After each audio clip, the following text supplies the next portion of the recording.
first started using video and getting into marketing with video, I got really focused on the equipment. I used to think it was all about cameras and lighting and microphone, and I think in part because it was such alien territory. So, you know, when you go somewhere new, you start trying to figure out how to read the road signs, right? You go to Europe and you don't speak the language and you're just trying to figure out how to navigate. And it's just easier to fixate on the tools rather than the process. So I would spend hours on Amazon.com just sort of shopping for cameras, and you know, it's bewildering because, you know, there's cameras that are $100 and there are ones that are $5,000, $6,000, $7,000, $8,000. And if you don't have that background, I mean, you don't know, can I get away with using this inexpensive camera? Or do I really need this professional grade thing with a big microphone sticking off it? And you start really focusing on that. And then you get into lighting. Do I need professional lighting? What's the difference between a softbox or an umbrella light? You just don't know.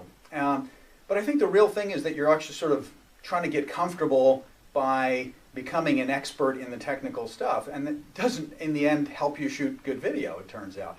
It turns out that rather than all this equipment, it's really about you. It's about your personality. It's about figuring out how you're going to communicate effectively, and that the equipment is not as important as you thought.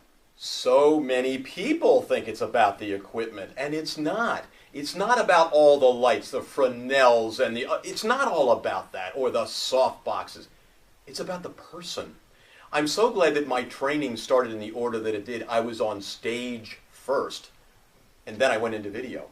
Because when you come back and learn about the person, when we let people into our lives, when we can look right into the camera and tell the story about who we are and what we've done and how life has taken us along a path, people are drawn into who we are and what we're doing.